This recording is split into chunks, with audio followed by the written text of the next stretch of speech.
Hi, I started out by doing a post a few weeks ago regarding the recent shooting between Amber Geiger and Botham Jean in Dallas. That's the one where Amber Geiger went to the wrong apartment, gained entrance, who knows by whatever means, and shot Mr. Jean in his apartment, killing him. I'll be glad to discuss that incident when there's more evidence available. So far, it's basically cut and dry. She got into the apartment, however she did, Mr. Jean's apartment. She claimed that she didn't know it was his apartment. No, he said, she said, except he's dead. And she killed him. Well, I've done videos on that. What I want to talk to you today about is what appears to be a growing militaristic attitude between the police and us normal citizens. Now, I'm somebody who believes in the Second Amendment. I believe that you should own a gun. The Constitution said so. I believe more so in this day and age. If only the police or the government, the state, are the only ones who are armed, there wouldn't be a constitution. We'd have people running ropshot over us, shooting us down, arresting us, throwing us in camps. Because we have armed citizens, that's a check and balance between police tyranny, state tyranny, and our freedom.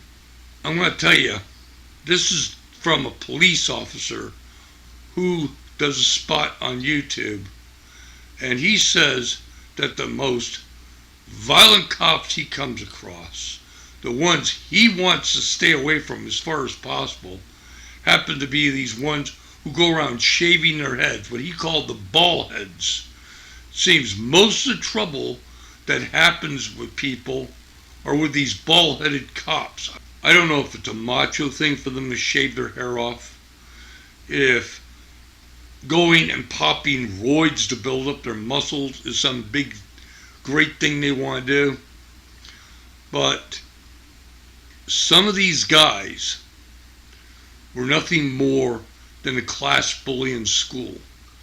Now they've got a badge and a gun. They're the class bully on the street. And this is not a black thing, white thing, Hispanic thing. They're just as bad in the white neighborhoods as they are in the black neighborhoods. The only thing is, in the white neighborhoods, white people don't complain about them as much. And that brings me to another problem. When they are charged with a crime, they go to court, and a jury goes and lets these people off. Now, whatever you read in a newspaper and what they hear in a courtroom could be 180 degrees different. Well, you see some of these things, and you see the evidence that's presented, and there's just no way these people should get off. But yet these communities let them off. They have lawyers who get specialists who poll juries and say this one should be impaneled, this one should be dismissed. The prosecution does the same thing, jury shopping, and these people get to walk free. Now, I'm probably getting off a point there about that, because what I want to talk about is these cops who are bald-headed, aren't bald-headed, pop roids, don't pop roids, but have this attitude that we're the enemy. You come across them all the time.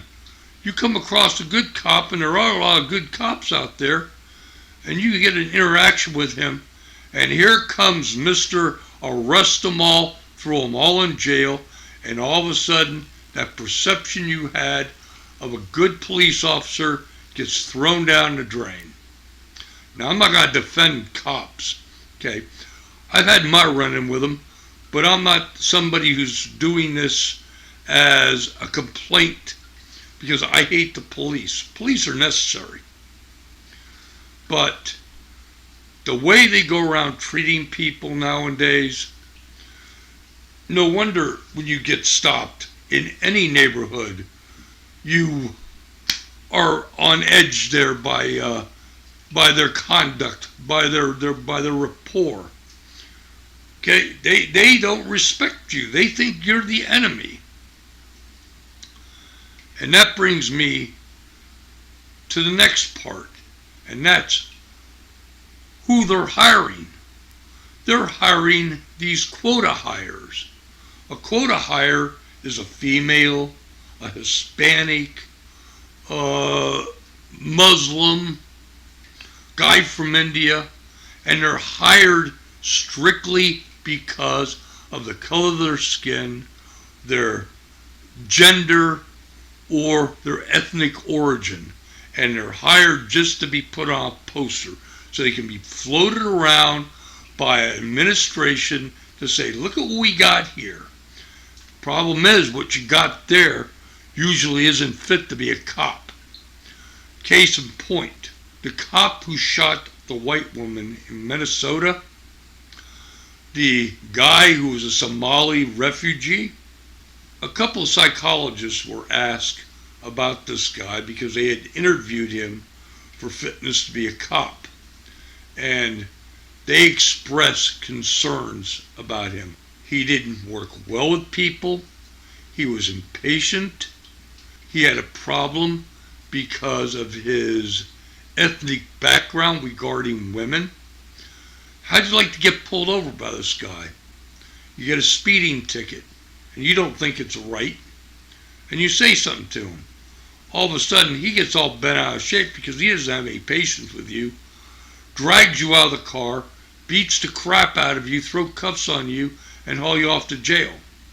Now, this guy, they said, gave them concerns, but they couldn't flunk him because he didn't meet the criteria of a psychological problem such as schizophrenia or psychosis. But yet this guy still got hired because he was a poster child for the Democratic mayor. This guy goes out. What does he do when he's out there? It was reported he drove around in circles trying to avoid calls because he didn't want to get involved. And he had a complaint, and I believe he also had a lawsuit brought against him for excessive force. And then he goes and shoots this woman in what is a really highly questionable shooting. Now, I believe he should be treated the same way Amber Geiger should be treated in Dallas. Color means nothing. You'll have those people out there, no, he's a black man. He needs to be treated differently. Doesn't matter if you're shaved head, white, black, female, you go around popping roids to build up your muscles. You shouldn't be carrying a gun. You shouldn't wear a badge if you're unfit to serve. People get hurt, people get killed, people get arrested wrongly. Another problem we also have with the police and this enemy against us is their blue wall. If you're blue, you can't fall because of the blue wall. They know that they have bad cops around them. But you're one of us. We protect you. They're the enemy. Screw them.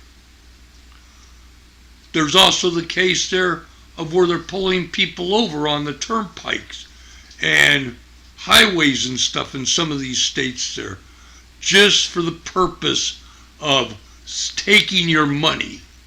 Confiscation without a charge. They pull you over because, oh, you're black or you're Hispanic or you're a single male in a car because it's some sort of drug profile bullshit.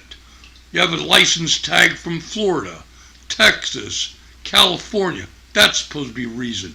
And then they pull you over, they give you some bullshit reason, give you some horseshit discussion, and then at the very end, oh, by the way, can we search your car? A lot of people tell them no. Oh, you can't tell us that. Well, legally, yes, you can. But they don't tell you that. They don't tell you shit. And then they hold you. They go and get this canine unit to come out there, and that's a fix too. Because what does the canine unit do? Well, he leads them around the car, sniffing and scratching, because he gives them commands. And this was on TV one time. This was filmed by a TV crew, where the cop led the dog around the car, gave the dog commands, tapping his leg, tapping the car, and the dog would start and sniffing and scratching, and he'd go up to the officers. Oh, the dog's detected marijuana in the car. Oh, well, now we have our probable cause for searching your car, and then we find something in it, we can steal it from you, cost you thousands of dollars to get it back, and you've never been charged with a crime. A great purveyor of that is our current Attorney General, Jeff Sessions. He's Mr. Confiscation without charge. He's all for that crap. He's also for continuing the war on drugs, which has been a big failure. We've got a problem in this country, and people who want to take away people's guns, well, you better think about that, because people owning guns keeps these people away from you. Because if I have to give up my gun, you got to give up yours. All of a sudden, that's not going to stop these people from coming and kicking in your door like they do over in Cuba, like they used to do in Soviet Russia, North Korea, China. They don't need a warrant. They don't need anything. They got the guns. They got the control over everything.